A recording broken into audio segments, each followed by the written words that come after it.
Welcome to the studio. Today I'm going to swatch out the Daniel Smith set. It is from the master artist Haines. Now I selected this set a while ago and then my son bought it for me. It came in the mail, and one thing that really surprised me was how small it looked. Now I'm always taken back by watercolors and the sizes of the tubes. I'm always taken back by the watercolors and the sizes of the tubes because we are used to these bulky, thick paints that are in big tubes, but watercolor is delicate and dainty. So you'll see the set peeking out there on the right hand side, and I'll give you a little bit of a close-up as soon as I've found my paper, moved some of my brushes, and prepared myself to sit down for a while. If you want to follow along and have the same set, just grab some water and a paper towel and make yourself comfortable, because here we go. On a sheet of paper, I am going to use a smaller piece, an A5. You can make your marks or dividing areas. You can mark out where you want to place your guides and then put your guides down with washi tape. When you start in the middle, it's quite easy to guess where the next line would be. So you don't have to have too many tools and don't get too technical either. So then just measure out the half of the other side and the half of the other side. Or if you want to have extra areas for practicing, remember you can divide up your blocks in as many small blocks as you like. Or if you have a large sheet, just make the whole sheet full of blocks that you can use to play with. I like an outer edge as well, and for that I'll just go around the outside wall. This washi is fairly thin and will give me a narrow edge.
I'm counting out my trays and realize that the top area where the smaller trays are only has 8 openings. So what I'll do is I'll add some of the paints in the larger area because I might only use 2 or 3 mixing areas. These paints are so cute. They're only about the size of my thumb. And actually, I think they will be very portable. If you have a satchel with just a few of these paints, a little mixing palette, you can literally take them anywhere. The first one I'm putting down is Lunar Blue. Then I'm putting down Undersea Green.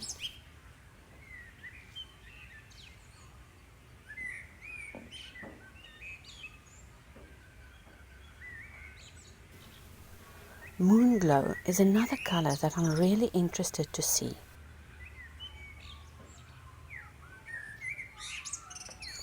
And then of course, Aussie Red Gold. Now I'm very excited about this colour because there are a lot of landscape scenes on the Australian land that need this colour, and we'll go through some of those in a while. Next is Azo Yellow or Nickel Yellow. Next to that I place the Imperial Purple, the Quinacridone Magenta. Next up is Opera Pink. Then we have Green Apatite Genuine, which tells me it is a mineral or a crystal mineral. And lastly we have Cascade Green.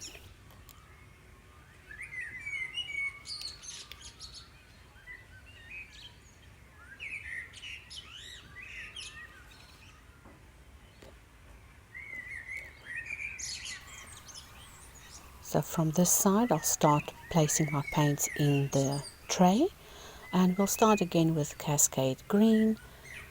Not too much though.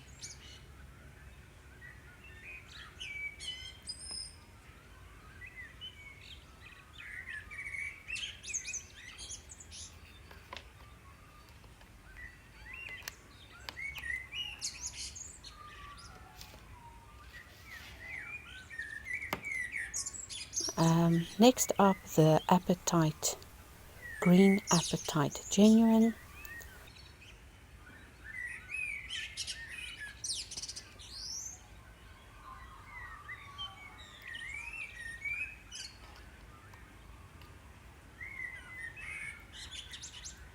And we'll go back in the row, Opera Pink,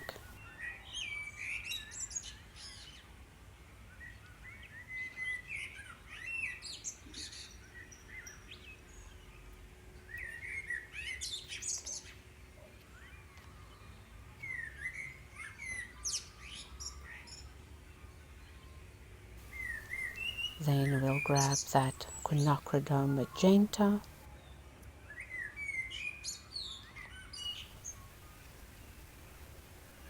make sure to put your lids on carefully, because if you try and do it too fast they go on skew and then sometimes get messy. Next up is the Imperial Purple, and as I'm going I'm putting them back into my little box to keep them safe, of course. Then we have the Nickel or Azo Yellow and that beautiful glowy Aussie Red Gold.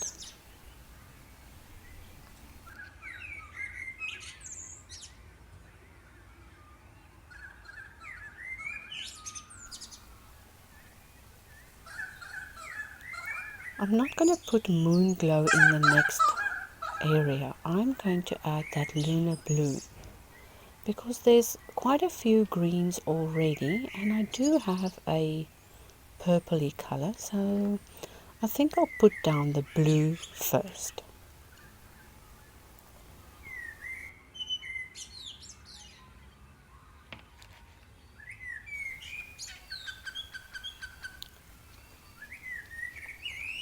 I've put down the Lunar Blue, and in the corner below it I'm going to add that Moonglow. I did squeeze out quite a bit because I want to experiment with it some more on a project that I'll do later today. And then lastly I'm going to put this Undersea Green with the two other greens. That way I have my greens on one side. And I like having my greens and pinks and reds together because they just go well. Alright, I'll close off this little box and try and position everything so that it looks pretty on camera. So just bear with me as I figure out where I want things to be. So I also want you to see the mixing area, and you'll see in a second I'll move the box and bring the mixing area closer so that we can see the actual places that we are going to swatch in. And then I changed my mind. I'm moving the camera and giving you a better view. Alright, so next up we'll wet those paint brushes and get some color on there. And for this next part, I am just going to keep quiet and play around with the first 10 blocks by adding the pigment, feeling what they feel like, and for the remainder of the blocks I'll play with combinations. So I'm not going to make another long-winded voiceover for that. I'll let you watch the colors and we'll play some music for that really relaxing part of the video. Alright, I'll catch up with you at the end.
And we're back, and of course everybody's favorite, or so I've heard, favorite part is when we peel off that masking tape and reveal our little squares.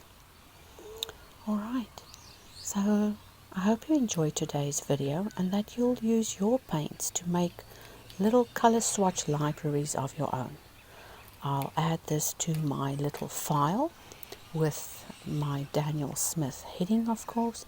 Sometimes I keep the boxes that the paints come in, and other times I cut them up and use them as advertising inside my little boxes so that I know what swatches these are.